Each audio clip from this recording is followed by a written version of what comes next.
Empty playgrounds, schools without enough students to stay open, small towns deserted and abandoned. This is not some dystopian vision of the future. Demographers warn this is our future.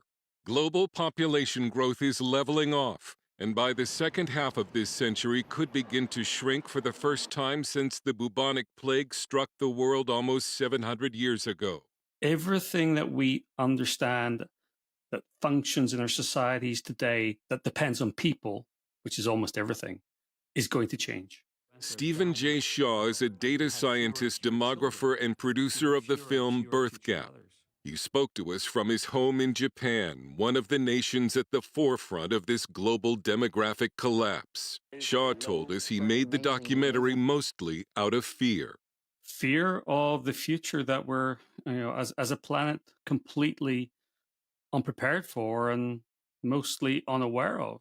The population crisis could be the most important story of our time because of all the changes and potential problems that it will bring to our world. Taxes could soar as economies shrink.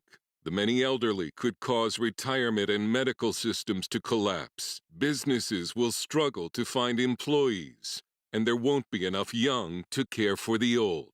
That means sporadically you're going to have housing that's left desolated. You're going to have stores that are empty. You're going to have places with fewer and fewer employees, fewer customers. You're talking of decimations of communities. You're talking of closed schools. You're talking of closed hospitals. A nation needs an average fertility rate of 2.1 children per woman to keep its population from shrinking.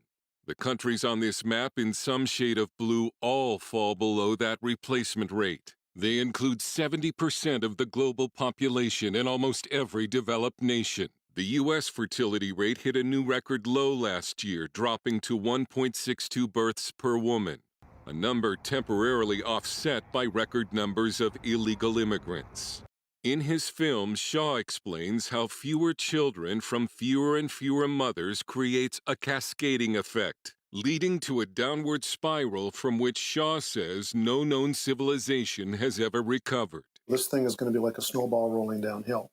It's just going to keep building. Daryl Bricker is global CEO of the polling firm Ipsos Public Affairs and co-author of Empty Planet, The Shock of Global Population Decline. The top reason for people not having children is they just don't want them. That's the main reason people are not having children.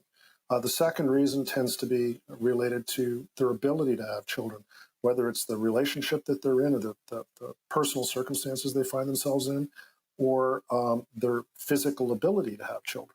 Shaw calls it unplanned childlessness, linked to delayed parenthood. People trying or wanting to start families well into their 30s, when frankly biology isn't going to help necessarily. Biological challenges start around that time, but there's a bigger problem. Often people looking to start families in the 30s aren't in stable relationships. They've gone through a breakup. They don't have a partner. Their partner's not on the right page at the right time. It doesn't get easier to find that magical moment. Government incentive programs to encourage larger families have seen only limited success. Shaw warns that nations with the lowest fertility rates could see their populations cut in half in as few as 2 generations.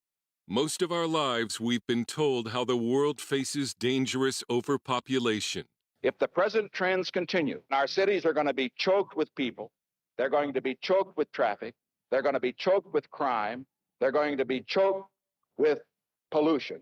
And they will be impossible places in which to live, and the explosions will be even worse. So people stopped having enough children.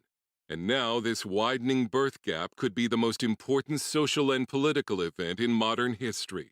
The first message I would give to anybody is wake up. This is going to be one of the dominant issues, if not the dominant issue, through the course of the 21st century.